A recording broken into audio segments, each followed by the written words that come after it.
You've been saying that Ted Cruz is the guy who can unseat Trump as the front runner. Why do you think it's Cruz who was voted not just by Democrats but also his own party as the least liked senator?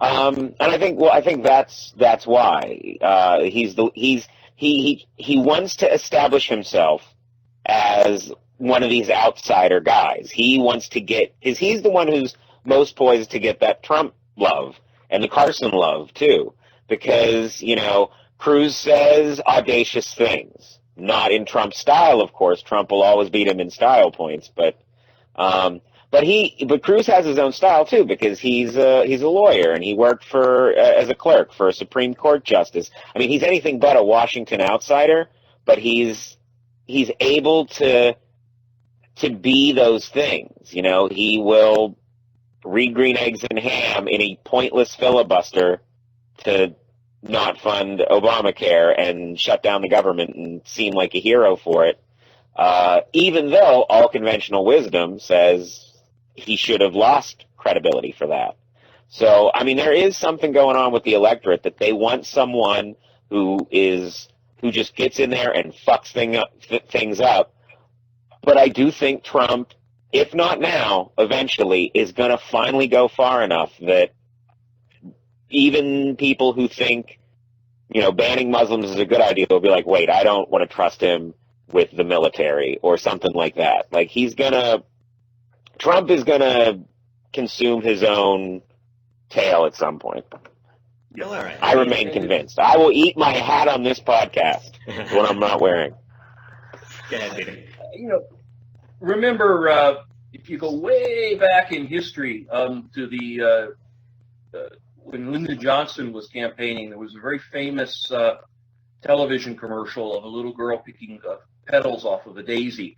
Johnson was running against Goldwater, who was sort of the Donald Trump crazy of his day. And the Johnson people had been putting out a lot of quiet propaganda that Goldwater was a nut who was going to start a nuclear war.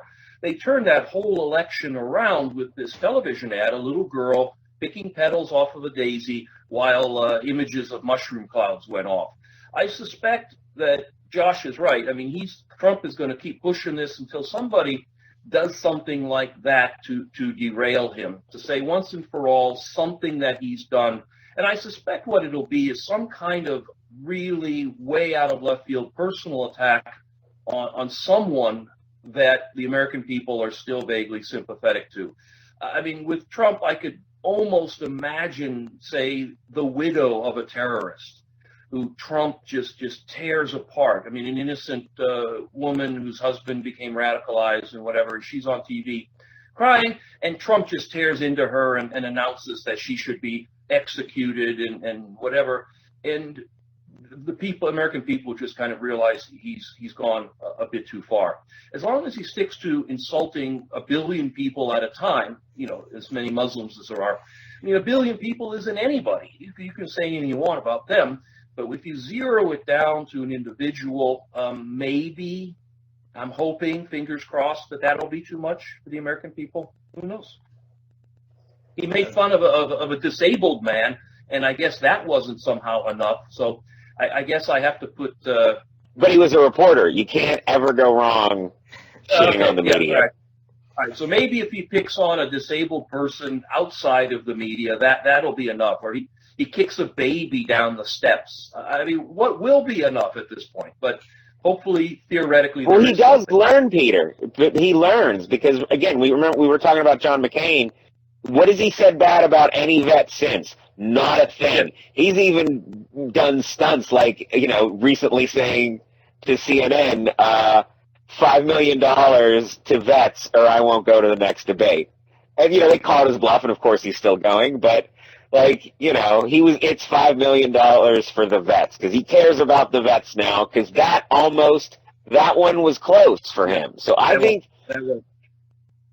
I mean, the thing that I wonder is when it really starts to look like Trump is losing ground, if he completely flips the script and starts becoming like a sensible guy. Because unless I really am in a bizarro world, he has to have some kind of rational sense. Like has done business with people. I mean, he walked into a room at NBC and gotten hired to host one of their biggest reality shows. Like, there has to be a sensible person in there somewhere. And the thing that I worry about is that if he busts that out, people might love that, you know? No, you're right. You're right. When you say he's learning, it's kind of scary. It's like a science fiction movie, you know, with the robots. I kind of think of him as like a rogue AI that subsists off of infamy, and I think that's why he keeps getting stronger, because we just keep giving him the power he needs. Yeah, it's like Voldemort. The more hate there is, you know, the stronger he gets. Right. That's about right.